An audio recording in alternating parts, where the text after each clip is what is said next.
Good afternoon, everyone. It's 3 o'clock. If you'd all join me in saying our Pledge of Allegiance before we get started.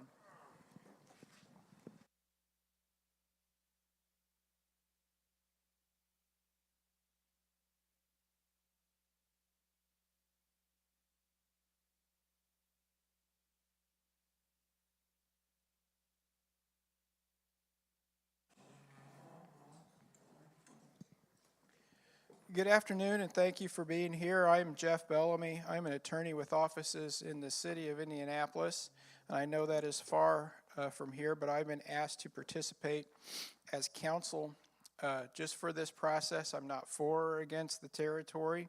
I'm here to help the people that are participating in the process make sure, if it is the will of these two groups to go forward with this territory, that we can navigate through all the legal requirements. Short of hand here. What we're going to do is I'm going to walk through some of the introductory items involved in this process. That's me and that's you. And I've worked on at least a couple dozen, maybe more different territories, well more than that if you count districts. And so hopefully that can be of some benefit in us going through this process. And what we want to do is start out in explaining to you what a fire protection territory is. Indiana Code permits existing local units, that's your town and your township, to enter into a contract called an interlocal agreement if they're both contiguous units to provide fire and EMS together rather than as separate units. To distinguish this, I want to make clear it's not a fire district. When I started out, it was very common to have those two terms spell out as being interchangeable. They're not. A fire protection territory is different. A fire district can be created by the county commissioners or by a landowner petition to the commissioners, and if it's formed, a district's its own special unit of government with its own tax authority and its own fire trustees. We are not doing that here. Once formed, a district has limited ways to dissolve, and it's almost exclusively controlled by a county through that board. Any member of a territory, though, may exit the territory from year to year, or a territory can be amended year to year to add participants depending on growth and service runs. Essentially what I'm trying to emphasize here is you have voluntary agreement among the two units to come together to provide this service, whereas a district would not necessarily be voluntary. They can put you in a district if that's something they desired, and it would be very difficult to get out of a district. This process is to present to the residents of Chandler and Ohio Township the need and impact on modernizing your fire services and closing any gaps on services available now and what services might be needed in the near future, particularly in light of continuing development and ongoing tax changes. So, fire territories are established by Indiana Code. To establish a fire territory, you have to have 3 public hearings. And in those public hearings, we have to present a fiscal report, and we have to present a basically capital personnel or department report. And to present our fiscal report, we're going to have Susan Cowan from Baker Tilly. She's our municipal advisor in this. She works with Chandler regularly, and we have Fire Chief Scott Foreman. The fire chief's report is going to address equipment, stations, manpower, current and anticipated demands, and planned service improvements. Essentially, what do you stand to gain from entering into this arrangement? And then the financial report is going to cover a 5-year financial forecast phasing in to adjust for the tax impacts to more closely flow with anticipated growth. Essentially, what will this cost in order to achieve the gains we plan from the collaboration? The same financial and fire department presentations are going to be made at all the public hearings. This is not the second act to catch up from our first hearing. You're not going to hear the middle part of this. You're going to hear the same presentation essentially that you heard, or those that were present heard at the first hearing. We're going to have the final of the 3 hearings this evening at Chandler's Town Hall. It's going to be the same fiscal and capital presentation. Like the first public hearing, it's going to be pretty anticlimactic. There's not going to be a vote. You're not going to find out how far along in the process it's gotten or which way the groups are leaning. The vote will not be taken until the final public meeting, and I distinguish meeting from hearing because they're two different things. So at the final public hearing, that will be after we find out on the vote if there's going to be a territory. We will have a short public hearing at that session about an equipment replacement fund. What is an equipment replacement fund? It is a fund that the state allows a territory to have that emulates or is very similar to what townships already have, called cumulative fire building and equipment funds. And it's 3 1/3 cents that applies, and it's so gear and trucks, and will be able to fund things on lease purchases and other ways of getting apparatus and tools they need to do their job. So, as I said, we're going to present the same materials at all 3 sessions, and these specific materials are being presented because it's required by the Indiana Code. And according to the code, we present these materials. It only has to be a 3-year forecast. We're doing a 5-year forecast to demonstrate the cost of the services proposed and the results provided from that investment. Because of the requirement to present these 2 categories of data, we have to present this. Questions are going to be reserved until the end of the presentation. We have a sign-up sheet in the back. We can float it around. If you want to ask questions, make a statement, give testimony, say something for the good of the order, we're going to have 3 minutes for everybody that wants to sign up and make a statement and ask, please, that you be from the service area of one of the 2 jurisdictions. So Chandler or from the township. So at the final meeting, and I say meeting, not public hearing, we hear from you at the end of the materials. At the final public meeting, that's when perhaps the council people or the board members or the trustee or the chief or anyone that might be making a final statement or have questions, if they want to ask legal questions, if they want to ask the CPA's questions, they want to ask the chief a question, make a statement back and forth, or I'm a big believer you don't have to have a lot of testimony and still have a valid meeting, but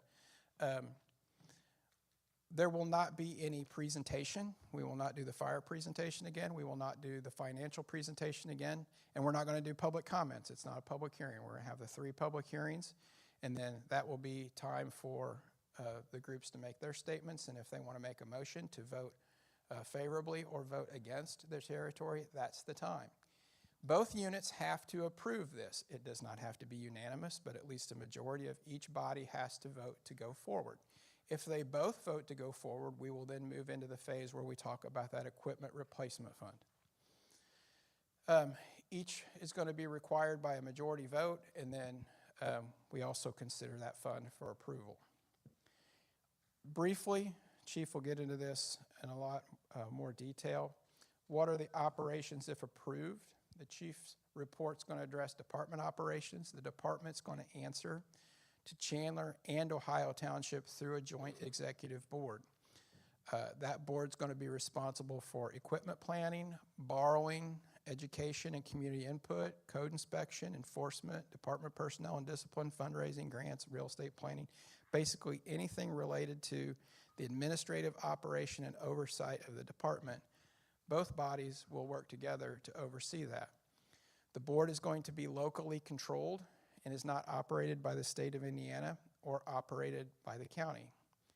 Volunteers are going to continue to play a vital role and participate in the fire department operations. So, where are we here in this hearing schedule? We are at the light green tile, not the medium green or the dark green tile. We are at the light green tile. It is March 2nd. It is a little bit after 3 o'clock, so we are having public hearing number 2. If you know someone that wanted to be here but couldn't join us, but they're free tonight, they can go over to Chandler Town Hall at 7 and join the final session. We will have a last public meeting where these 2 bodies will accept motions and ultimately vote on whether or not to go forward with this process on March 16th. So If you have questions or comments or things that come up, if you're like me, you think of something driving away or between other events, you can shoot the trustee or the chief emails what your questions might be, and we'll try to get those answered for you and get that information distributed. But this is the opportunity to get the information out to you, try to get your questions answered. So with that, I'm going to turn this over to the fire chief.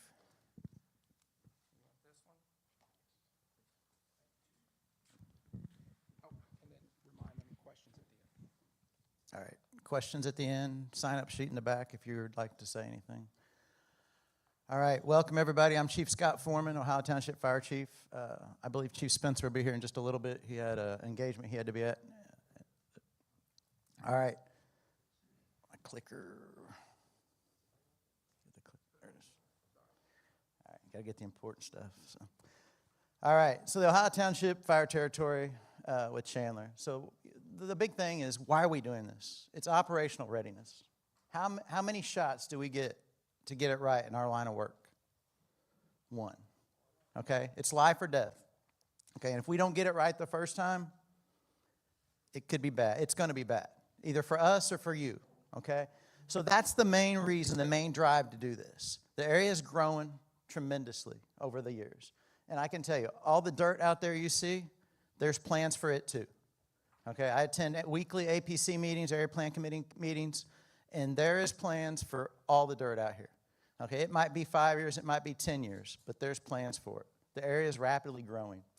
So why are we doing this? Decreasing number of volunteers over the past few decades. This is not a local thing. This is a national trend, okay? The National Volunteer Fire Council, which I'll show you here in just a little bit, has some data on this. Rapidly increasing call volumes. Again, a national problem. This is not just local. This is all over the country.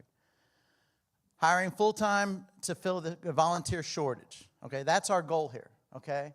We're going to be a combination department, and that's the cool part about what we're doing, okay? We won't have necessarily the right number of people, which I'll show you later for the ratio, but with the volunteer force multiplier, we get to that number.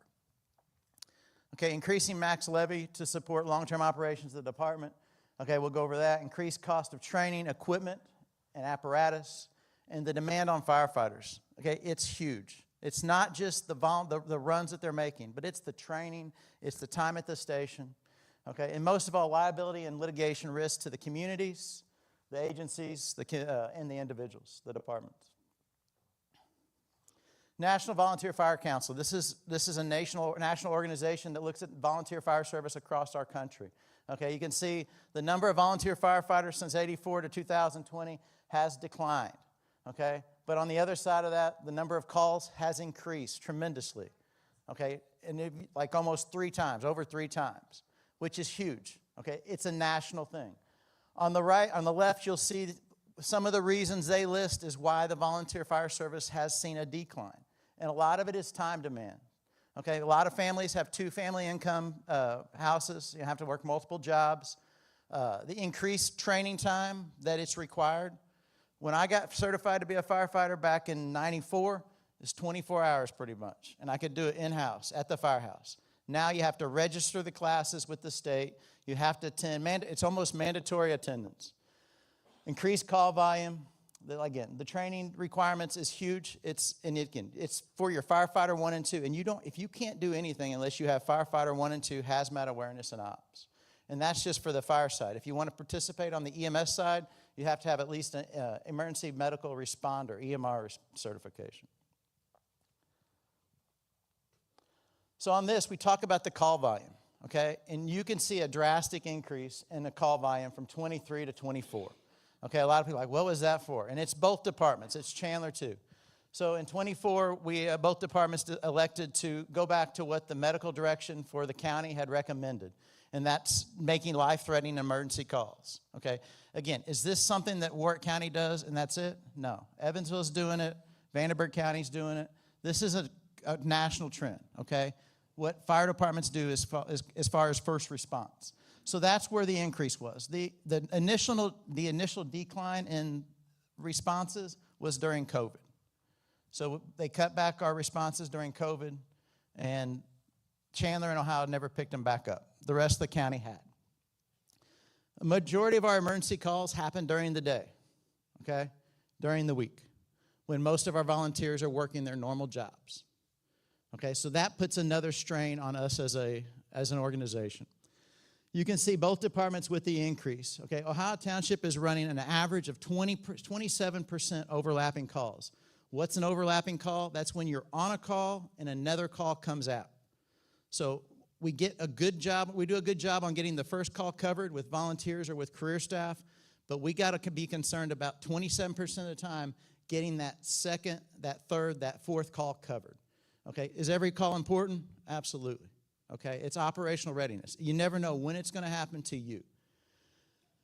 We've been as high as 40% on overlapping calls. That's a huge number. If you are in the fire service, you know that's a huge number, okay?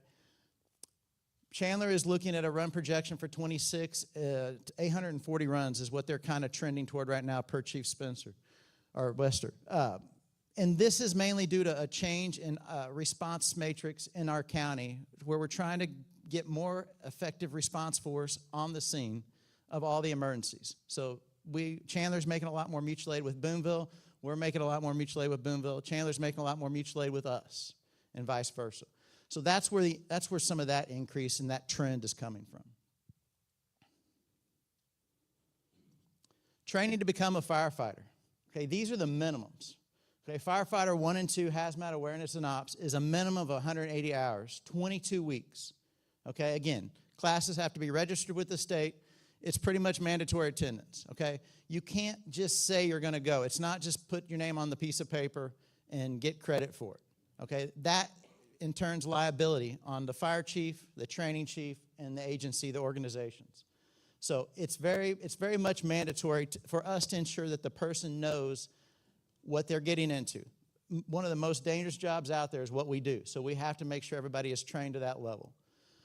It's there's a lot of practical objectives, okay? It's not just reading a book. It's very physical, okay?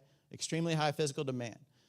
Emergency medical technician, which is basic life support, 164 hours, again, minimum hours here, 20 weeks, mandatory attendance. And then the federal government has training out there called NIMS, National Incident Management System, and that's 16 hours, 4 online classes. OSHA, mandate 2 in, 2 out. Okay, this is law. Okay, OSHA is law. Okay, we have to follow OSHA. Okay, and I can tell you from a personal perspective, I had at my previous employment, we had a industrial incident where 2 of the people at the industrial site lost their lives. Okay, but due to the nature of the incident and the nature of what we were involved with, it prompted an OSHA investigation. And just because they're investigating them, it doesn't stop at that. They investigate everybody, okay? And they investigated the fire department. It was about 5 o'clock. I was about ready to head home. The OSHA inspector walked in my office, said, "You got a few minutes?" Yeah, that was like 2.5 hours later, okay? He made me swear, to tell the truth and whole truth and all that stuff. I mean, it was pretty intense, okay?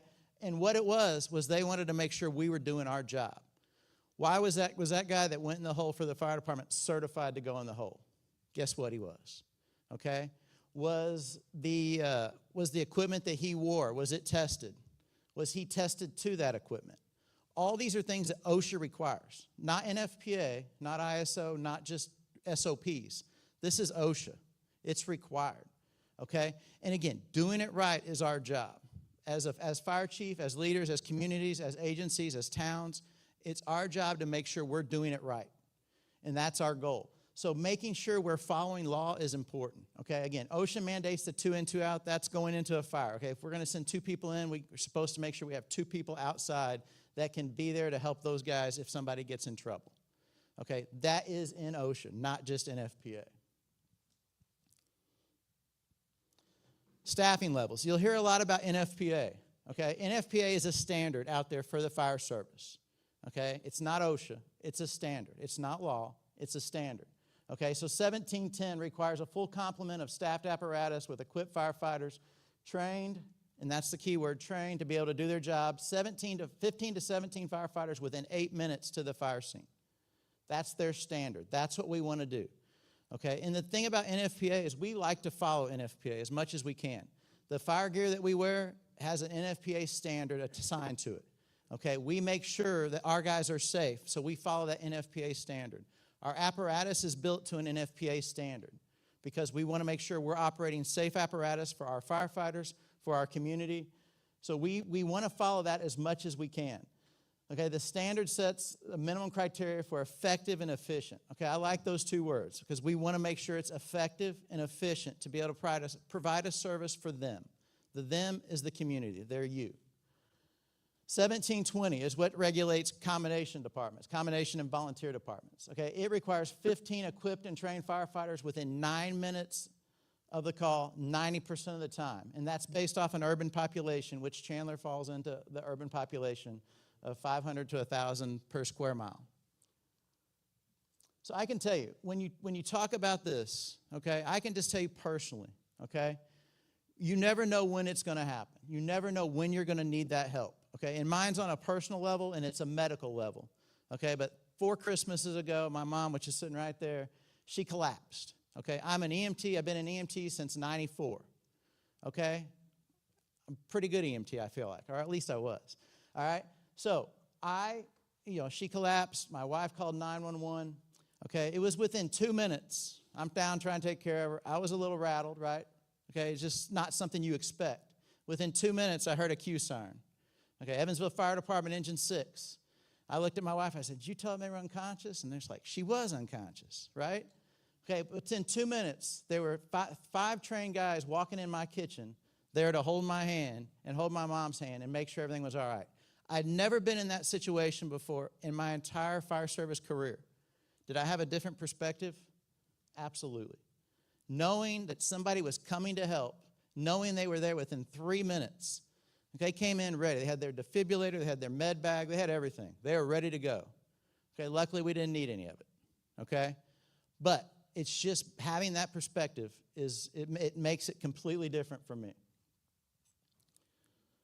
1710 staffing requires 4 personnel on each apparatus to arrive within 4 minutes. That's our goal. That's, again, the standard that we want to shoot for. Current full-time firefighter staffing, there are 4 full-time staff firefighters at this station and a battalion chief. There's 0 full-time staff right now at Chandler Fire Station. The average response time for dispatch to on scene for 25 for Ohio Township is 5 minutes, 19 seconds. Okay, that's all coming from this fire station. Most of those responses are here, and we cover a really, really large area. And I'm really proud of that number, but the only reason it's as low as it is because we make a lot of runs in this immediate area, which lower our response time, overall response time, okay? Because some of our area it's a decent distance away from this fire station. Chandler's average response time for 25 is 7 minutes, 26 seconds. Now, I will do a caveat to this. The last presentation we had, that showed 11 minutes. The chief had calculated some numbers wrong, and it is 7 minutes and 26 seconds. So that's the only change between last presentation and this presentation. We talk about the functional positions of the fire ground. Okay, this is what an FPA says. This is what we look at when we're trying to staff to make sure we got enough people on the scene. On the right-hand side, we talk about the home fire timeline. Okay, fires are burning hotter and faster than they ever have. Okay, what does that mean for us? We have to get there quicker.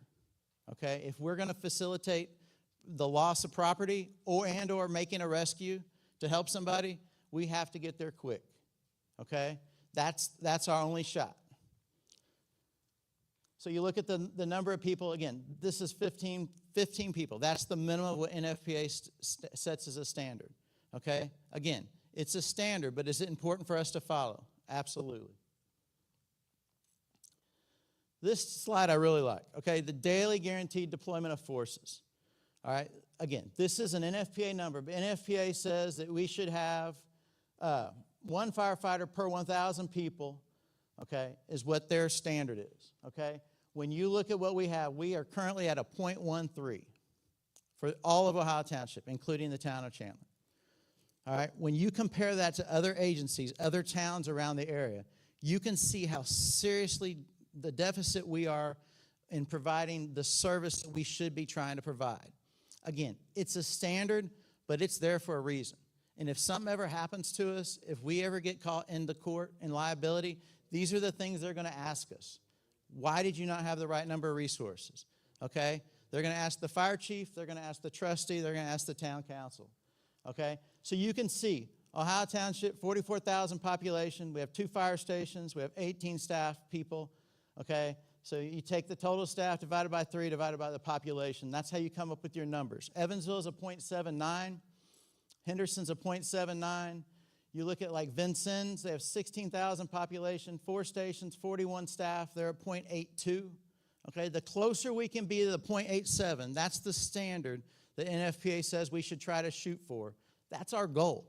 Okay, our goal is to provide the service that you deserve as a community.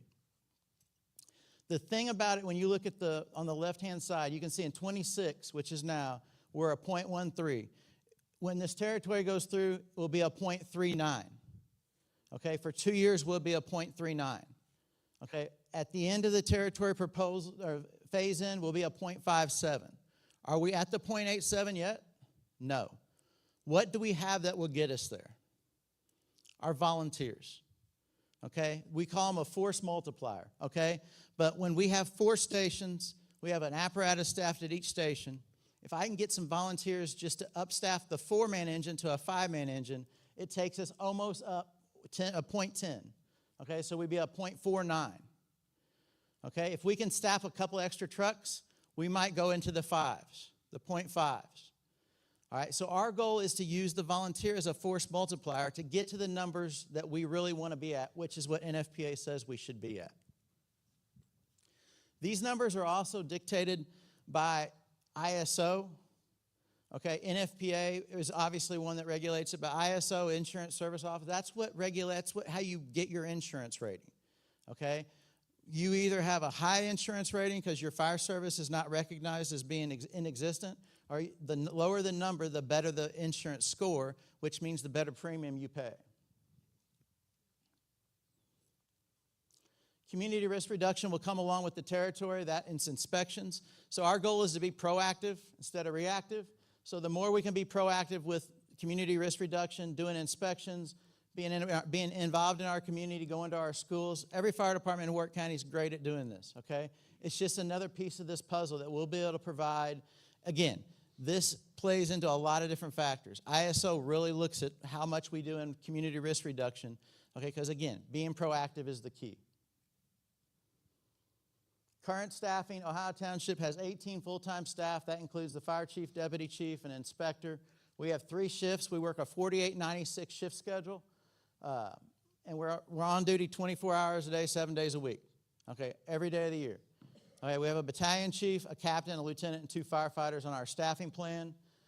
Volunteers, we have a volunteer district chief and 40 volunteers. Of those 40 volunteers, 75% of them are medically certified to EMR or EMT or paramedic. 25% of our 40 volunteers are what we call non-interior firefighters. So they can't go into a fire. They're not certified to the right level, or they maybe have a physical thing that holds them back to where they can't go into a structure fire. Chandler Fire Department currently has 0 full-time. The volunteers, they have 6 command staff.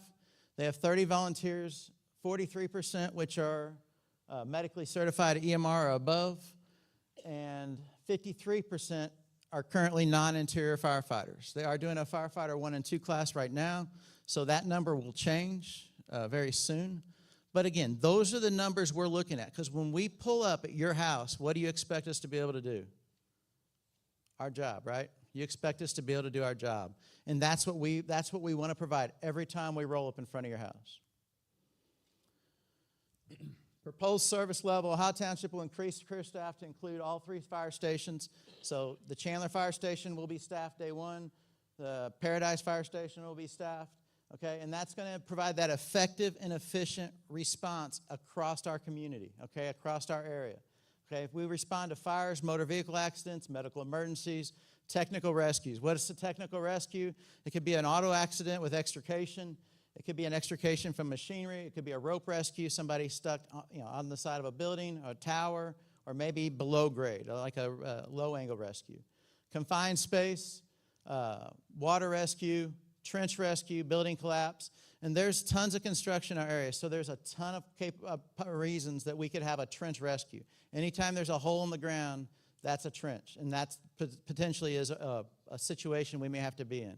Everybody on duty will be certified to respond to those type of emergencies. Hazardous conditions, gas leaks, carbon monoxide, chemical spills are other responses that we go to. Fully trained, certified staff for all the conditions listed above. That's a key point there, okay? We want to be able to handle every emergency that's dealt, and that's part of it. That's part of the service we want to provide. All full-time staff will be certified, EMT certified, which is basic life support. It's the highest level of basic life support we can provide. We can't provide the paramedic level. We're not ALS. That's provided by our ambulance service. But our goal is to provide EMTs on every full-time staff member will be EMT, okay, which complements everybody else on the truck if they're not. We are the first to respond on all life-threatening emergencies typically, okay? Our ambulance service is very busy, especially this station. They make a lot of runs. We have a lot of facilities they have to respond to, okay? So fire service across the country, we do first response, okay? And our goal is to first respond for the ambulance. And even when we're not the first responders, they get there before us. A lot of times they rely on us, our resources to help them, okay? It's, again, we're making it better for them, okay, for the community. That's our goal.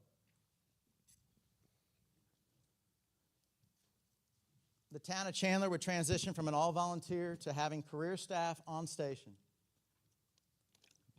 reducing the stress on the volunteers.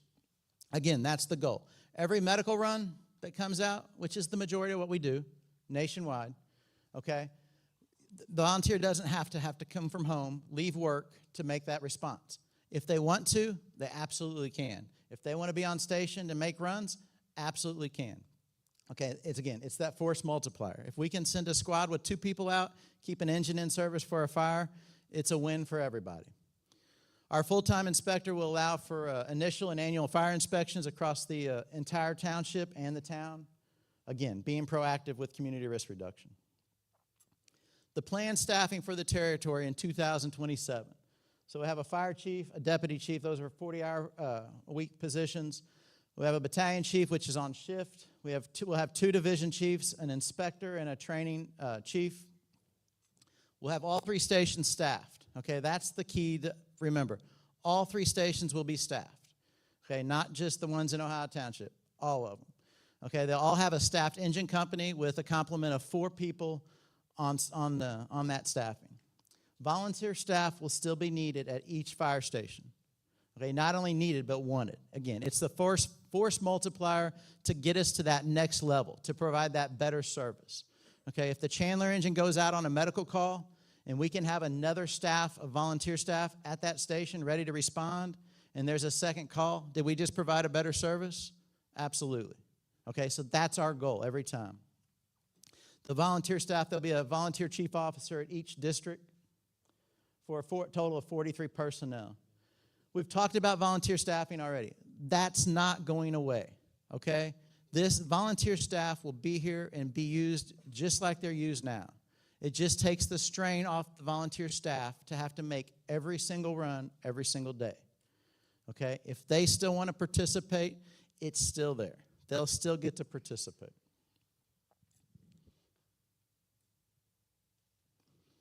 Planned staffing for the territory by 2031. So we'll have 4 stations staffed.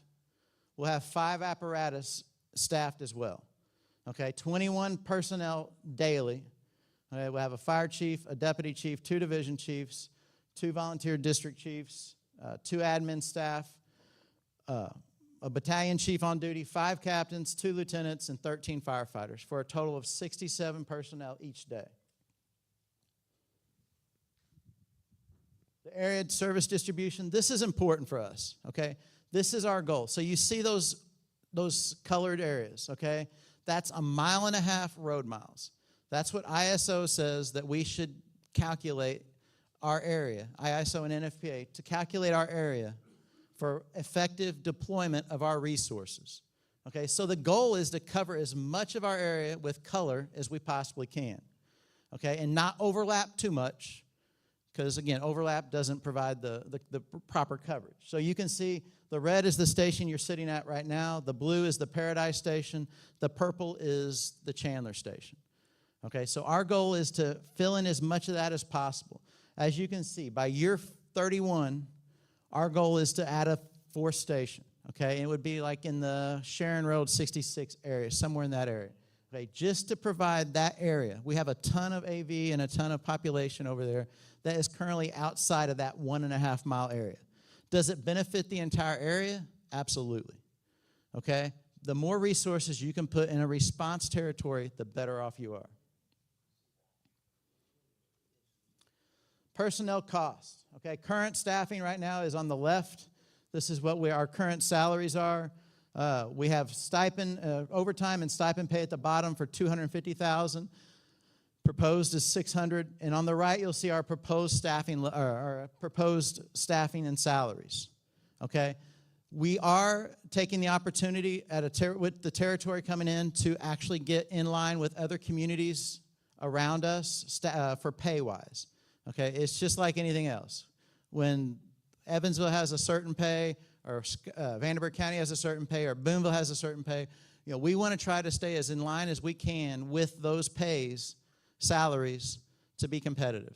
Okay, so that's all we've done is tried to match some of our community partners in their salaries. The admin assistant is just really a budgetary number. Okay, it could be multiple positions under that admin assistant area, potentially part-time positions. Personnel costs continued for 27. You'll see our personnel costs. That's the biggest part of really any budget for the most part. $3,442,000. That's salaries. Okay, your insurance is another huge cost. Okay, and it'll be a huge cost until we get a little bit bigger and we can maybe break that down a little bit more. But that covers health, dental, vision, cancer. Okay. It's an averaging out of like $54,000 or $41,000 a person for insurance. Okay, we collect $54,000 from the employees for a total of $1,504,000. PERF, which is our retirement system in the state of Indiana, they have a set number. It's set off of a pension base, which our pension base currently is $83,000. We do plan to increase our pension base with the move to the territory. Again, just to make us more marketable for hiring employees. But PERF, with the organization, contributes to it, and so does the employee. Social Security, Medicare. Most firefighters do not pay into Social Security, but we do pay into Medicare, so that's where that number comes from. And then other portions of it is education, raises, the PPE that we'll be required to buy, the clothing, and any other allowances. And then if they work a holiday, they get paid just a flat rate of $150 per holiday they work. And then overtime. The goal of overtime is to maintain that staffing level. Okay, if people are off, that lowers that ratio number. Okay, and our goal is to keep the ratio number as high as we can because that's the service that we're providing to you. Okay, we want to make sure we keep that service level as high as possible. So overtime number is there because we'll try to maintain the staffing of full staff at every station every day, as long as the budget allows. Supplies and services is just the other parts of the budgetary stuff that we have. The fuel, the insurance, like building insurance, truck insurance, utilities, maintenance, supplies for your medical runs, clothing supplies, training, stuff like that, for $1,950,000. For a total budget of $10,257,000. Okay, and that includes the equipment replacement fund that the attorney was talking about. So a capital improvement plan, just a proposed capital improvement plan is what we have here. So initially, year one, we'll look at buying new radios for the department to get every radio to a fire service grade radio. Bunker gear, the first year will be a pretty large purchase just because of the influx of people. But you'll see, every year there's a pretty decent amount of purchase of bunker gear. Bunker gear is about $5,000 to $6,000 for a full set of bunker gear, and that has a 10-year lifespan. Okay, so we have to replace bunker gear every 10 years. Our goal and initiative is to have everybody in 2 sets of bunker gear because of the cancer initiative to reduce the exposure of cancer to carcinogens. So once they go to a fire, they have the ability to launder their gear, but also not miss a call. They get right into their second set of gear. Staff vehicles, SCBAs, both departments' SCBAs are at the end of their life. Both of them need to be replaced. So that'd be another big purchase year one. Look at a fireboat for the portion of the river that we're responsible to cover, and then make some additional purchase of apparatus. And you can see that across the board. You have to purchase apparatus on a regular basis to maintain operational readiness and maintain an operational fleet. And they're not cheap. They're over $1 million a piece right now. So, and the unfortunate thing is they usually take 2 to 5 years, depending on what you're buying, to get them. Talked about the radios already. Fire gear, they have a 10-year lifespan. Most fire gears, they don't make it 10 years either. If you're an active department, they don't make it 10 years, okay? So you have to make sure that you're in a cycle to replace those as frequently as you possibly can. SCBAs, again, we're out in 2 NFPA cycles out on ours, which make ours at the replacement stage of their life. We'll be looking at a new station, which we talked about. We'll be looking at renovations to the station. The station would require renovation. So just looking at the different costs associated with that in the capital improvement plan. Again, broken down even more, you can see we'll have 4 apparatus that are 2005. Okay, the recommended age is 20 years. Okay, and you look at replacement. Okay, again, we want to make sure we have an operational fleet that's ready to go for you. So basically newer technology by replacing apparatus. You can see the new air packs, new gear, new radios. Year 2 and year 3, again, just more of that capital improvement plan replacement. Again, replacing another apparatus, trying to get rid of the 2005 models, getting into a little bit newer fleet. Replacing a tanker in year 3, which currently it's a 1998 model, and then start construction of our 4th station. Year 4, we'd look at replacing a ladder. A ladder currently is about a 4 to 5 year build time, depending on the manufacturer. So again, just getting it on the books is important. Getting it purchased. The oldest ladder, which is the ladder that is at Chandler currently, is a 2013. 5 to 10 year plan. Again, capital improvement plans, they're ever changing. We have to constantly look at those and make sure we're maintaining the right service for them. Does our area change? Will our area change? Absolutely. And we have to constantly stay evolving with that change to provide that service. All right, I'm going to switch to Susan.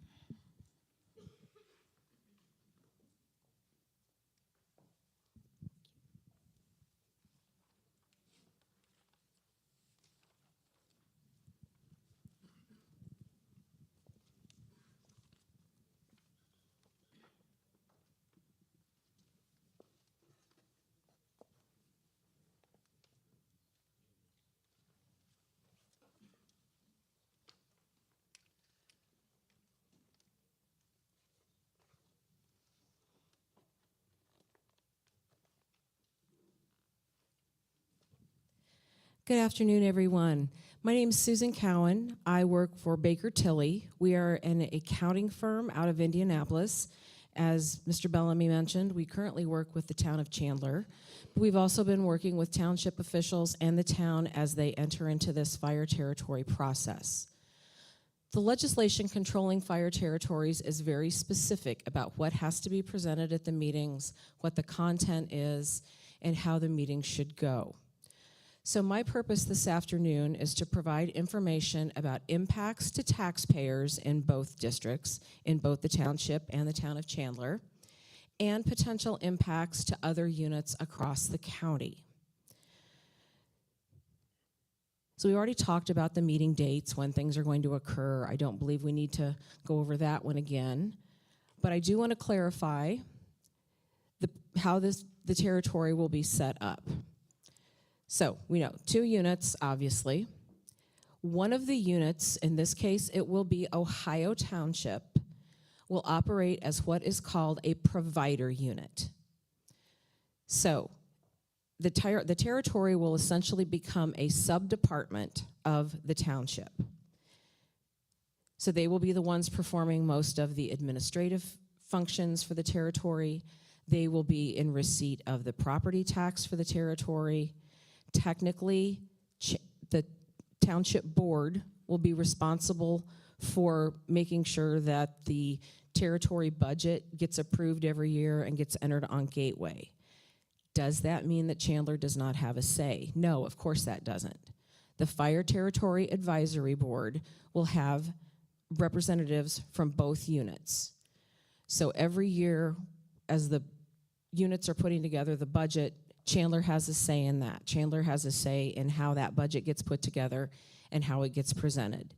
It's just that, unfortunately, both units, per the legislation, cannot act in that role. They can't both approve the budgets, but neither can the Fire Territory Advisory Board approve the budget. Because in Indiana, elected officials must approve budgets. The Township Board is elected. The town of Chandler is an elected town council. But because the township is taking on the role as provider unit, they are the ones responsible for ultimately saying that budget is approved and making sure everything gets entered on Gateway and all the rules are followed per the annual budget process like any other unit in the state.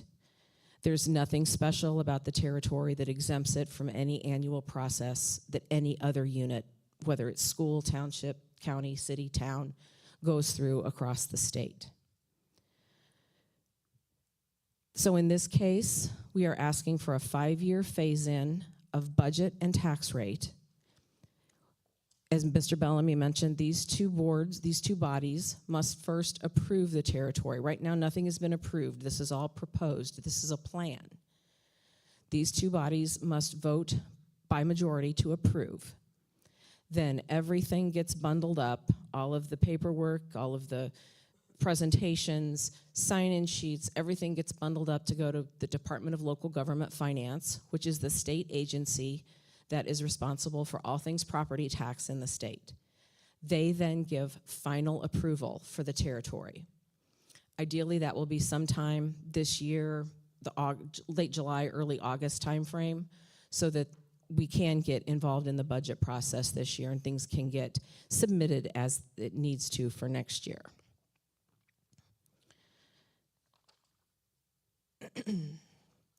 So for part of the process, or the process is, the units get to prepare an operating budget. That's what the fire chief just went through with you, the details of what the planned expansions are in that budget.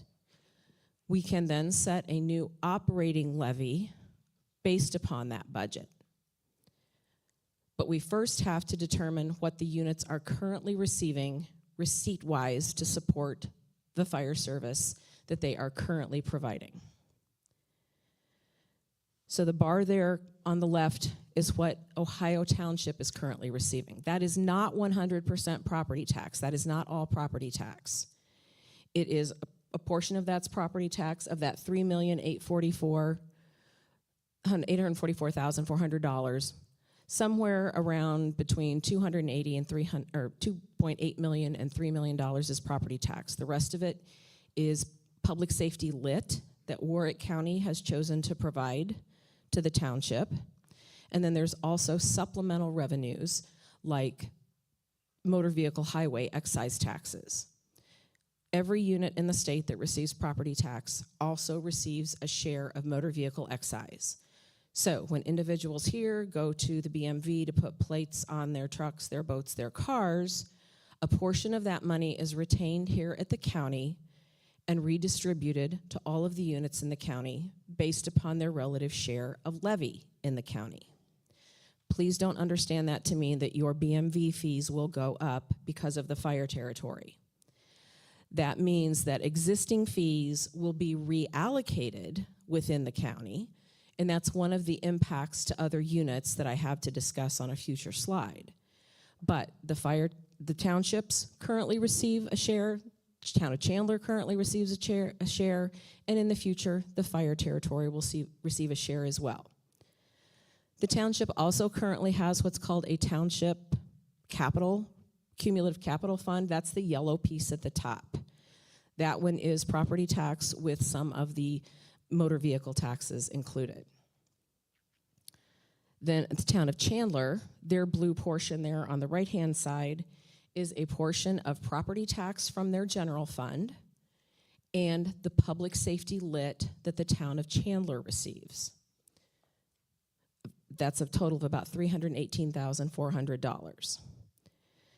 So we then have to determine what portion of these are property tax and what portion of current property tax rate they represent. So that piece of the general fund revenue that Chandler is using to support the fire department equates to about not quite 4.5 cents, 0.0444 cents of their current tax rate. Ohio Township, because they have a specific fire and EMS levy and that specific capital levy, their rate is a bit higher, 0.1193. So those are the current rates to support fire in both units. The next 2 pages detail the budget. The first page is operating.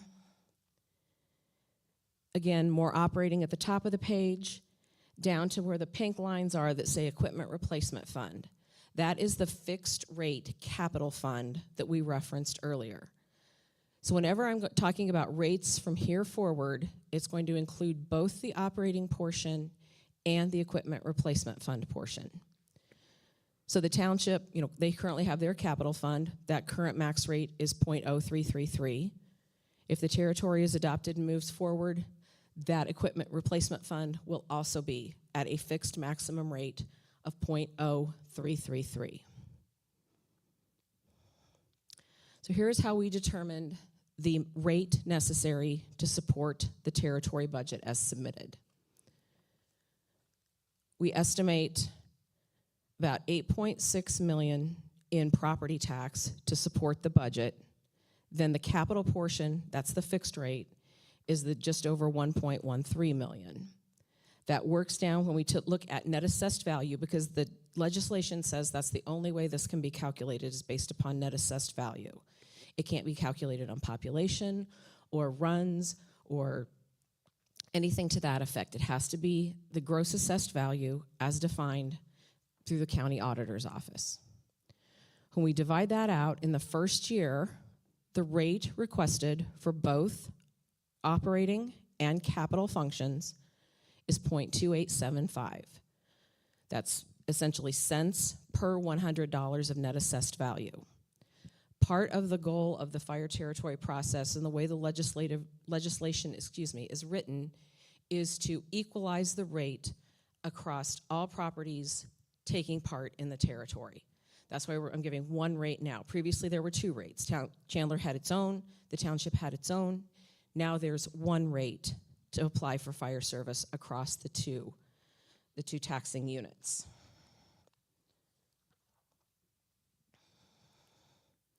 We also have to discuss debt currently held by the units and any future debt.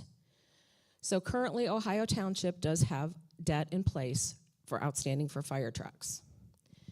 That cannot be rolled into the fire territory. So that amount will remain separate until that debt is paid off by January 1 of 2028. So that will continue to stay with those properties that are within the boundaries specifically of Ohio Township. Chandler has some debt that is not currently paid for by property tax. They currently are paying some debt from their local income tax. So that will not affect any of the individuals from Ohio Township, nor will it change anything in Chandler. There won't be a new tax rate for that debt. For Chandler, it's part of local income tax. The territory itself is not a separate taxing unit. Since I mentioned earlier, it's a subunit of the township. It's not considered a separate legal unit that can create or issue its own debt. So right now there's no plans for future debt, but if there were, those would have to be issued separately on the taxing units. They cannot be issued together. It has to be done separately. But again, no current plans. So let's talk a little bit about tax impact, tax liability impact. So this fire territory would take into account 3 what are called taxing districts in Warwick County. So a taxing district is basically a combination of multiple unit rates within the county that have taxing jurisdiction on a particular property. I'm sure you understand when you pay your property tax, it doesn't all go just one place. It doesn't go just to the town you live in or just the township you live in. It goes back to the county auditor's office. The county auditor then divides it up against all the taxing units with jurisdiction for your home. So that means your tax bill likely is partially to the county, to the township, a portion to the township, a portion to the, if you live in town, a portion to the town, to the library, to the school. There's multiple taxing units whose rates go together to make a district rate for your property. So there are 3 different district rates that are taken into account here. For Chandler Town, the portion that's in Boone Township, for Ohio Township itself, and then for the portion of Chandler Town that lies in Ohio Township. Chandler is split between 2 different townships. So for 2026, the certified rate for Chandler Town in Boone Township is 1.8578, or almost 86 per $100 of net assessed value. I'm sorry, gross assessed value. Legislation says that there cannot be a duplicate of taxation for the service. So what that means is we have to remove the current rate for fire and replace it with the new rate for fire. So we removed, back a couple slides previous, the bar for Chandler was their tax rate, their property tax rate, what the share that they're using for fire is 0.0444. We replaced that then with the 0.2875. That's a net impact to Chandler Boone Township of 0.2431, or a new district taxing rate the first year of 2.1009. That's a little over 13% increase. Please note too, everything we are talking about here today is assumed to be maximum amounts. It's likely that net assessed values will come in higher next year than estimated. We don't have a crystal ball. We can't know exactly what those numbers are going to be. So if net assessed value comes in higher, gross assessed value comes in higher, that generally drives tax rates down. So if tax rates are lower, the impact would not be as much.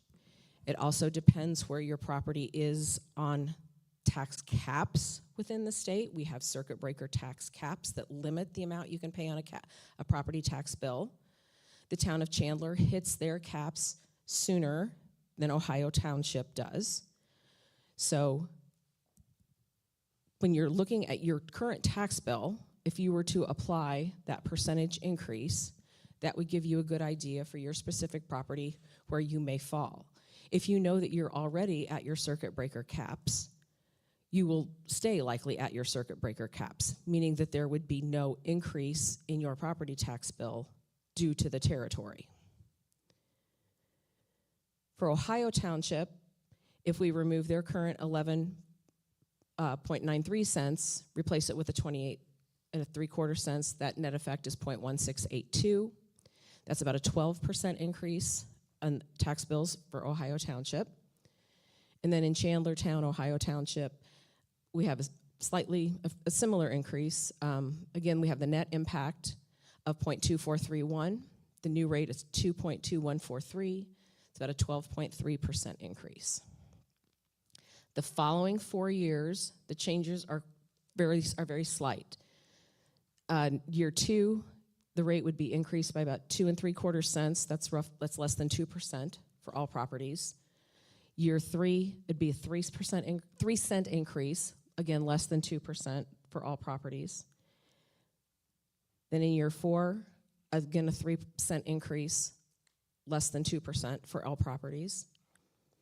And then in year 5, a 2.5 cent increase, less than 1.5% or less for all properties.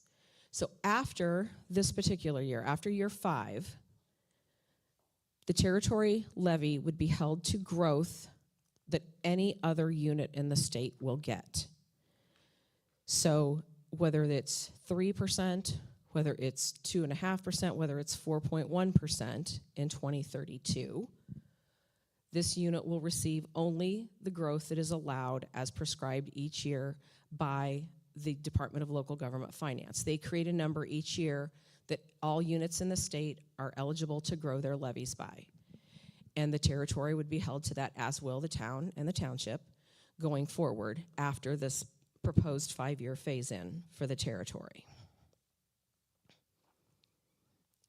And here's just a summary of the growth each year from 2027 proposed through 2031. So we have some illustrative examples next of potential changes in tax bill for different value properties. So I think it was Redfin says that the average residential value, and this is the value that comes out of the assessor's office at the county, not what your neighbor sold their property for or not what you think your house will sell for next time, but these are actual values as defined by the auditor's office each year, usually in June. You get your notice of assessment when the auditor and the assessor have gone through and revalued your home for the coming year. So these are the numbers we're referencing for gross assessed value. So going there down the left-hand side, we have each individual district that I just discussed, and then we have some different values. So that peach value, they're roughly a $200,000 residential home. So if your gross assessed value is $200,000, and you live in the Boone Township portion of the town of Chandler, your increase would be about $230 a year, or $19.25 a month. It's going to be a little bit less than that in Ohio Township, about a little over $13 a month. And then in the Ohio Township portion of Chandler, about $10 a month, almost $11 a month. Now where I have zeros, if we look specifically at the Chandler Ohio Township portion, we have zeros because over $200,000, homes are going to start hitting their property tax caps. So for those units, and this is in 27, those homes would be at their property tax caps, meaning there wouldn't necessarily be any increase because of the fire territory. Chandler Boone Township will be pushed to their caps in 2027 if they're up as high as $281,834. Ohio Township will still have an increase of about $245 a year at that home value. And then if your home is at $300,000, the Chandler Town, Boone Township are going to get pushed up to their caps. And then just Ohio Township will still have an increase of about $264 a year. And then a $300,000 home in the town of Chandler, in the Ohio Township portion, is already at the property tax caps. So there would be no additional amount there in the town of Chandler. And each year, that cap amount will shift, usually downward slightly. If tax rates are going up at all, that cap amount shifts down. So if you're at your cap 1 year, it's likely you may be at your cap again the next year as well. Next, we have some slides that illustrate the district rate and how the district rate works. So this, again, is an example in Chandler, the Boone Township portion of Chandler. You can see those different pieces of the pie. You've got the Warwick County School, you've got the Booneville-Warwick Library, Warwick County Solid Waste Management, Warwick County itself. The small portion of Boone Township. Boone Township provides services that aren't fire-related, such as township assistance, potentially cemeteries, other general township functions. Then Chandler, they have the larger pink portion there for all the other services they provide, such as police and parks and streets. Then the red portion there is the current portion being paid for fire, again, from the tax rate. Going to the territory would be the slide on the right. That would increase the bill from $1,765 to $1,996. This is on a $200,000 home. Assuming everything else stayed the same, that fire protection piece of the pie gets bigger. That's where the impact of the territory is. This again is Chandler Town, Boone Township portion. Just a different home value example, but looks very much the same. That bright, the red portion of the pie, this is on the $282,000 home. The tax bill goes up from $2,715 to $2,819. This is where the property is being pushed to the tax caps at that point, at that value. So again, the piece of the fire goes from $65 under the 2026 bill to roughly $386 under the 2027 bill with the fire territory. The next two examples are for Ohio Township. Same items going on. Obviously, they are just not paying anything towards the town of Chandler or the town of Newburgh or the town of Boonville or anybody else. This is just county, school, library, solid waste management.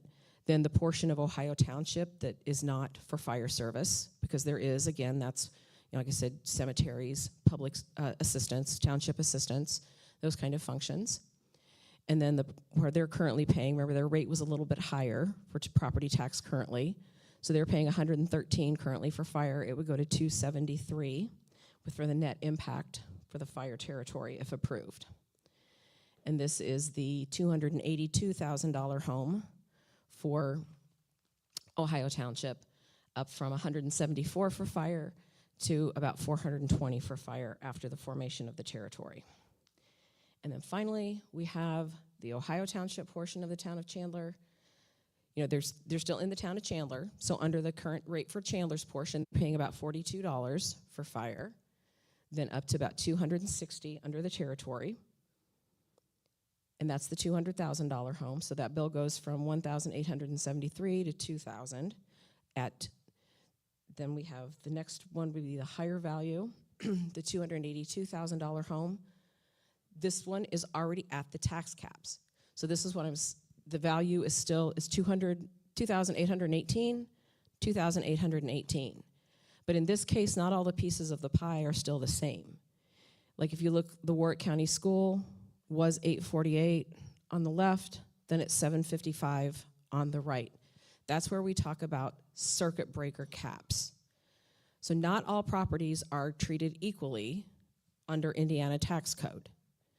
If it is your primary residential home, meaning your first house, not a rental house, not a vacation home, the home you live in, where you've gone to the auditor's office and you filed your homestead tax exemption with them, you receive certain discounts and certain credits on your property that other properties do not. So if your home is worth $100,000 for that gross assessed taxable value, your tax bill will not be more than $1,000. Following through, if your home is worth $200,000, it will not be more than $2,000. If it's $2,818, it will not be more than $2,818. So what happens is anything that's calculated because of your tax rate over that amount, you as a homeowner or business owner do not pay, and the municipal units do not receive it. That's what we call tax cap loss. So that's what's going on here with the Ohio Township portion of Chandler. They've hit their tax caps, so they're not paying any more. The units are receiving slightly less and increasing circuit breaker. On your primary home, if you have gone to the auditor's office and filed your homestead exemption, you get currently, a homestead exemption, and then you get a supplemental homestead deduction. The first one is $48,000, a flat $48,000 for any value of property. After that is a percentage reduction on the remaining total. So currently on a $100,000 home, you are taxed between $38,000 and $39,000 of that property value. You're not taxed upon the full amount of your property if it's a 1% property. Other types of property, obviously there's agricultural property, there's rental homes, there's second homes or vacation homes some people might have. Those are what are called 2% properties. A 2% property, following the same logic as 1%, the tax bills for those properties will not be more than 2% of their gross assessed value.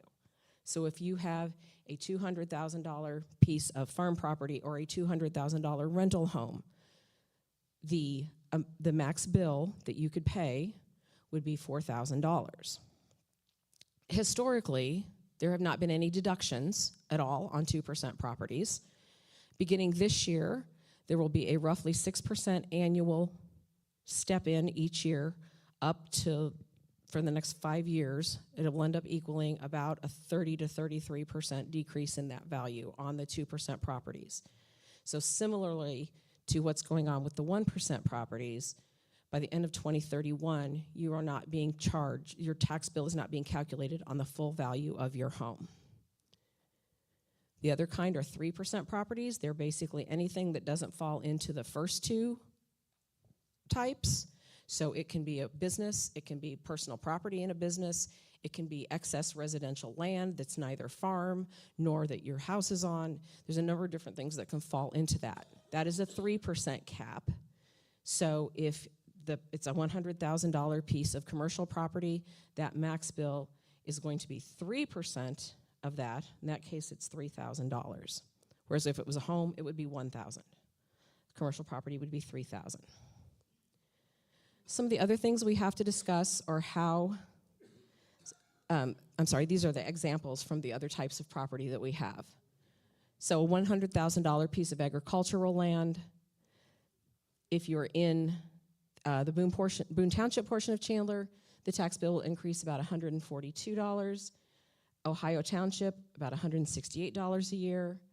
And it's a smaller amount for Ohio Township portion of Chandler because that tax rate is going to be over $2 in 2027 with the fire territory if it's adopted.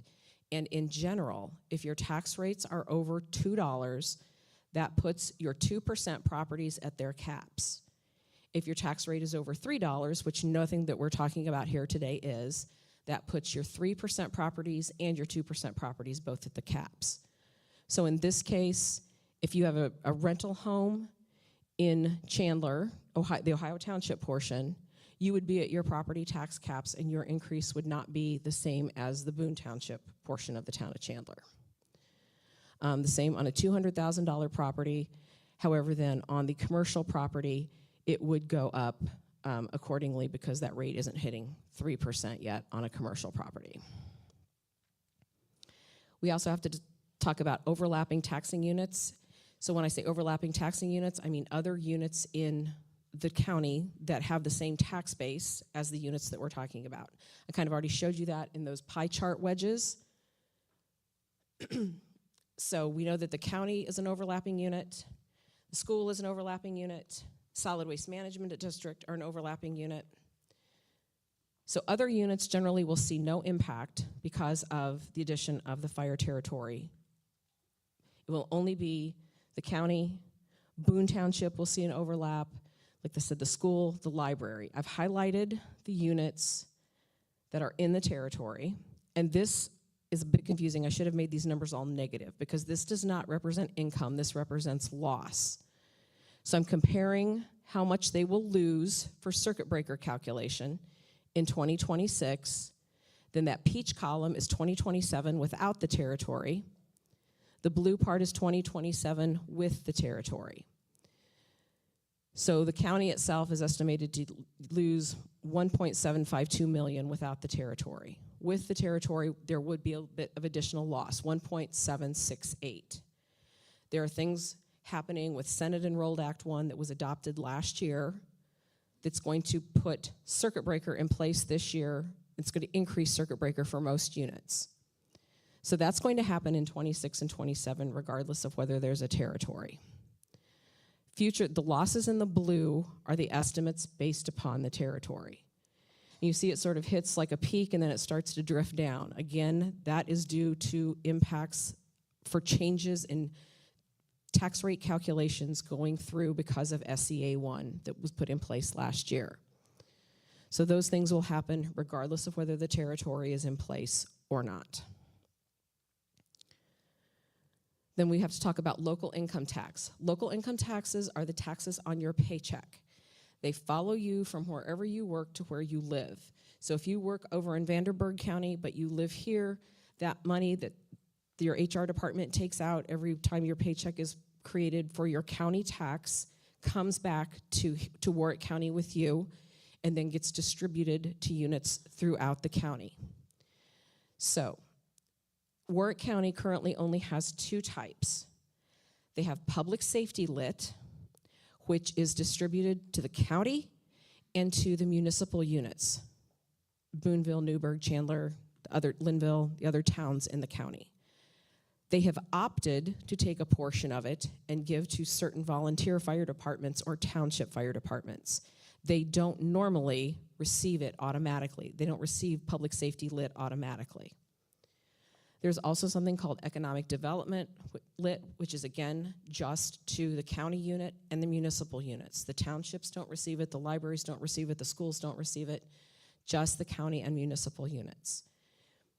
Those kinds are both distributed based upon relative proportion of levy. And generally, it's calculated a year in arrears. So that means what goes on with levies in 26 will affect distributions of these types of lit in 27. If the territory is not formed till it starts in 27, that means any additional allocation of levy would impact potentially 2028. Under current legislation, there have been changes made to the lit structure. As of last weekend, it was just pushed out one more year. But I believe that there will be no impact to local income tax due to the formation of this territory. There will be an option for the county to approve it, but it doesn't mean that the township would start receiving local income tax. That would be a separate county decision. But as far as the town of Chandler or the county would have to approve any changes going forward. When we originally made this presentation, we thought that lit changes were taking place in 28. Now they'll be 29. So based upon 28, we were assuming absolutely no change because of the territory, because the new system would come into place in 2028. The territory wouldn't affect anything until 2028, and if it's a whole new system, there's no territory impact in the new system. So we're just estimating the same amounts of public safety local income tax for both 26 and 27, and we still don't know going forward for sure what it will look like in 28 or 29. I would assume 28 will look similar to 27, and then things will change greatly in 29. The last thing to discuss are the vehicle excise taxes. Again, what I said, the portion of the revenues from the BMV that are then redistributed across units here in the county. So these are a revenue. We're assuming baseline in 2026 without the territory. Then what does it look like in 2027 with? So basically the line that says proposed fire territory, we're adding that in as a rough calculation to the territory. A little bit will have to be removed from every other unit to make up for what the territory would receive. So Ohio Township will receive less. The town of Chandler will receive less. In fact, the county, virtually, if you look at every other unit, compare the peach column to the first blue column, there will be less in receipts. Over time, that doesn't take into account any increases in the fees due to new vehicles or change of vehicle types, things like that, and just the basic revenue numbers. This just assumes the same amount of revenue each year, just reallocated for the fire territory. And that completes the financial presentation. I will turn this back over to Mr. Bellamy. So we're in our question and answer section, or if you just want to make a comment, testify, say something for the good of the order, if you'll come up, we're going to put you on a 3-minute clock. And the first person that signed up is Melvin Douglas. Melvin, would you come up and share your thoughts or comments or questions?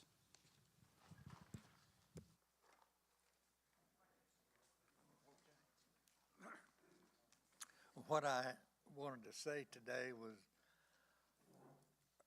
I have a home over on Cora Court, and the first part of February I was having some smoke alarm problems, and I couldn't take care of myself. I'm handicapped, my wife is handicapped, and to get them shut off, get the problem solved, I had to call 911.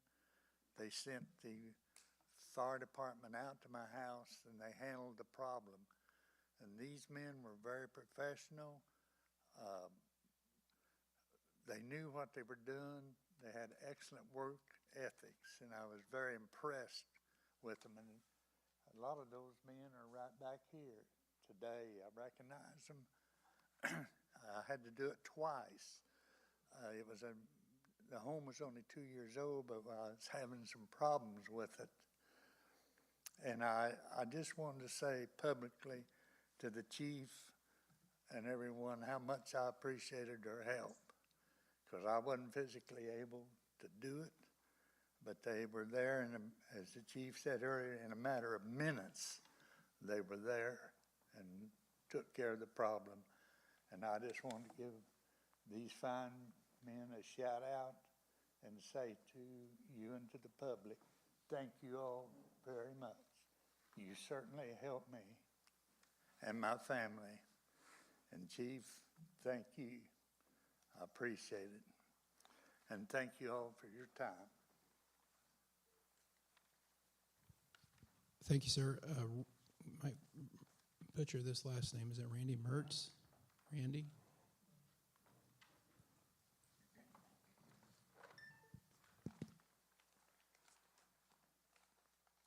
Well, I got the accountant standing here. I'd like to ask you guys a question real quick. My house says, what's that? Oh, my house is appraises at $233,000, and my land is probably $250,000 to $300,000. What's that going to cost me? Tanya told my wife today that it's going to be 35 cents a day. If it is, I'll go back and sit down and call it good. I'll pay 35 cents a day to have a fire department if that's my share, but I don't think it's going to be. Can you tell me what it'll be approximately? Can I get back to you by the end of the meeting? I'll make it known on the mic. I just don't want to do it quickly and not have something come out right. Sure. You said 233 for your home and About, yeah, I'll say 250 to 300 on my land. I'll do it 300. There you go. Yeah, I'm willing to, do that. okay.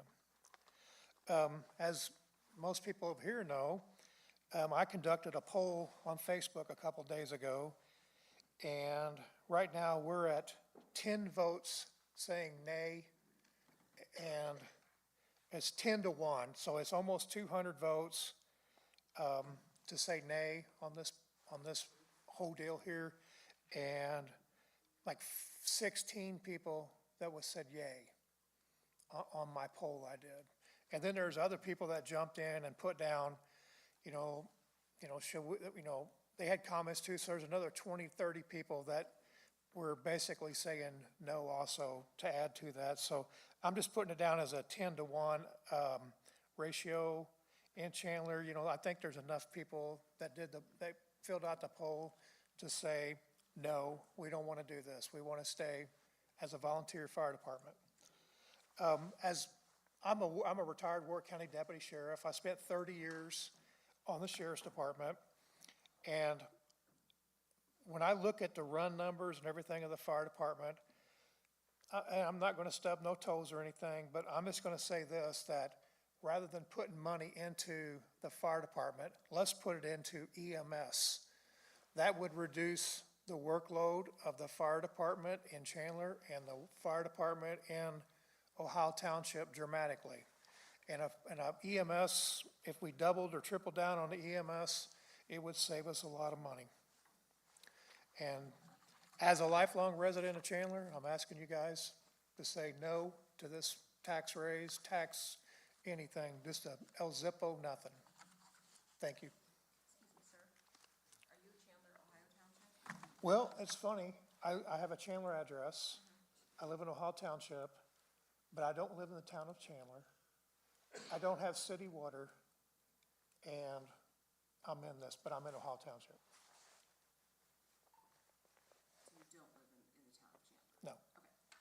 I'm in that, when you had that, or not the territory thing, but, it shows I'm not in that fire territory. I'm just on a gravel road that kicks off of everything, out in the middle of nowhere. Susan, if he gives you his address, you can look it up in Ward GIS. You can. See what his assessed value is. Would you say your address was, please? 7216 Warwickton like Ward County with a ton on the end. That's in Chandler. Okay. Thank you. Miranda Kelly, are you ready? So I have a quick question. The 40% or the .40, I understand that's the statutory rate for the state of Indiana. Is there any reason why it was chosen for the top? That's the limit the state legislature says you can charge as a fire territory. So was that number picked out arbitrarily? Was it just, hey, we're gonna go for the gusto at .4 and see what happens? And I know it's a fade-in, but I find it very interesting it's at the top of the cap of what a fire territory can charge.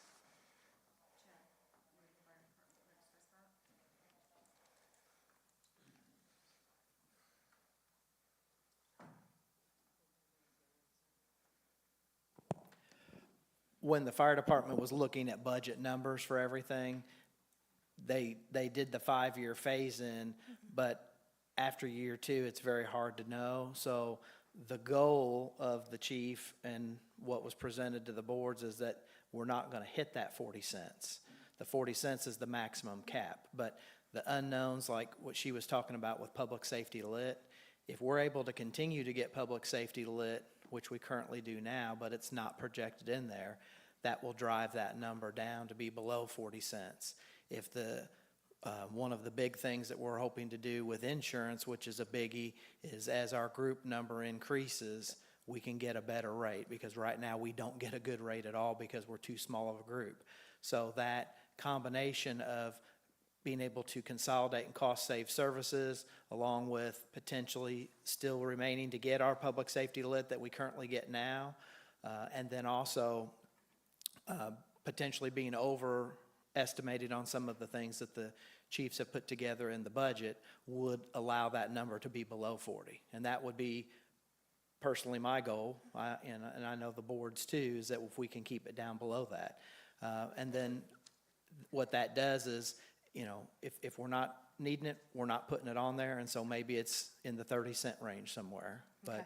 it just has that ability, and then because of it being at 40 cents, that's the maximum they could ever go. They would never be able to go any more. Second question, in the name of transparency, the state, as some people may or may not know, they have a pay matrix.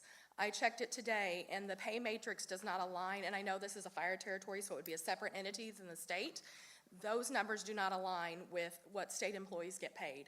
We don't have, in the state pay matrix, there are not administrative assistants that make that amount of money a year, nor are there fire positions on that pay matrix. So is that, even though this is a tax from a fire territory and the state pay matrix is totally different, I just, you know, transparency-wise, that's a weird message to send, that because you're a fire territory employee, you make one amount, and state employees make a different amount, if that makes sense. Were you here earlier when the chief spoke about I salaries? was not able, I was working. Okay, I did review his slides and stuff. okay. And I know to be competitive, I get that. I understand that. But I just think, you know, in the name of transparency, if state employees aren't making the same as a fire territory employee, that's kind of concerning. Well, the state doesn't employ firefighters, so Yes, they do. that's not a, According to the state pay matrix, they do. okay, well, I wasn't aware of any. There's chief, on airfield firefighter positions on the state pay matrix. Now, Okay. whether those positions are actually filled or not, that's a question. Okay, well, and Chief, you're welcome to chime in on anything about the pay, but, you know, he had spoken about they're trying to be competitive with neighboring departments. And I get that. I was on Chandler Volunteer Fire Department for at least 5 or 6 years. We had family events where 7 or 8 people would jump up and run to the fire run. So I don't want to discredit that. I know it's a risky job. I get that. Other question, 12, 15 years ago, we were talking about 800 megahertz radios as a county, and they never got switched over. So, you know, that's concerning too, to see that we have a budget, we know this equipment need's not there, their equipment need is there, and like for 12 or 15 years, we've been having the same conversations. So I think transparency for this to be well received by the public is gonna be absolutely needed. Because when you look at that budget and you look at, I live in Ohio Township, north,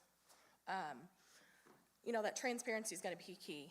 And then the other issue, I know we had talked about the water rescue, I saw that, that's much needed, we have the Ohio River, I get that. But when you look at the coverage area north of Chandler, there's a large coal mining area with stripper pits. My husband was one of the people that helped search for the helicopter when they went down, and it just, that's concerning. Like, we need to not only look at this populated area, but what is that northern coverage gonna look like as Ohio Township? You know, that's something for the fire personnel to consider.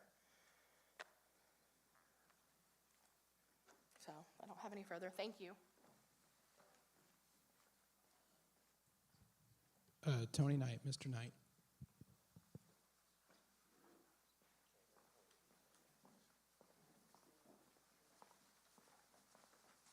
Good evening. My name's Tony Knight. I live here in Newburgh. I'm also the fire chief for the city of Evansville, so I know a little bit something about taxes and how to operate a fire department. I'm going to correct the chief on one thing.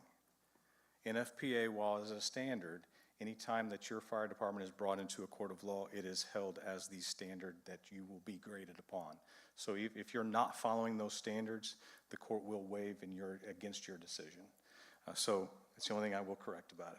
Other than that, I'm not here to persuade any decisions. I do want to ask you to set aside the politics, set aside personalities, set aside any outside pressures. And when it comes time to make this decision, ask yourself one simple question. What is the acceptable level of risk I'm willing to take? Because that is what it comes down to. A fire doubles in size every 30 seconds. So if you have a one-bedroom fire, in 30 seconds, it's going to be a two-bedroom fire. You can keep doing the math from there. The faster you get your resources on the street, the faster that they're en route and the faster that they arrive on scene, the more property loss we will stop. Cell death begins after 4 minutes. Cell death doesn't come back. Once a cell dies, it's dead.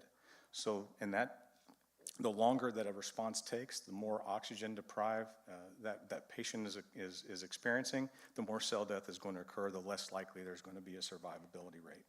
And to the gentleman that asked about EMS, I don't know if anybody's heard or not, but the Evansville Fire Department's doing a little venture starting an ambulance service.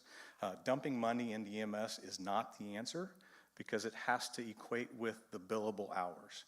So you have your set number of EMS responses in the county, in Warwick County itself. Just throwing more ambulances at it is not going to make anything better. It's going to increase the costs on the Warwick County side for the EMS. So it's a balance. You have to figure out which way do you want to go. So again, I will depart with the simple question that you need to ask yourself. What is the acceptable level of risk I'm willing to take? Thank you.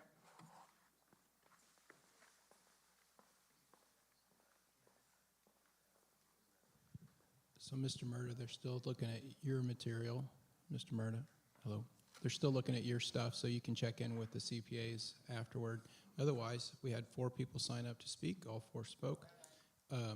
Unless there's any comments from the 2 groups, and I understand you guys have a meeting to start here shortly, that you can move to adjourn, and then we're going to reconvene. Sure.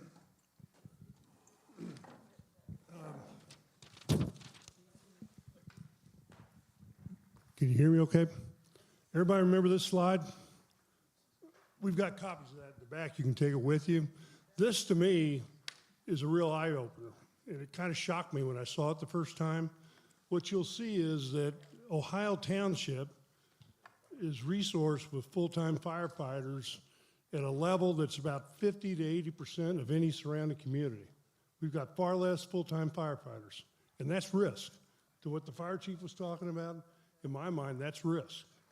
And we've got a growing community here, and to me, I think it's our responsibility to consider that and do what we can to reduce that risk so that we're at no more risk than other surrounding communities.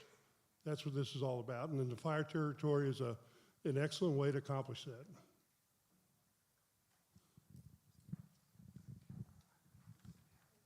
So there's no one else signed up to speak.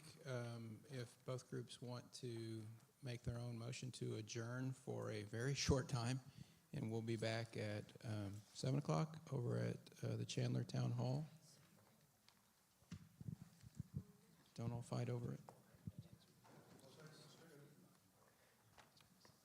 Township Board stands adjourned.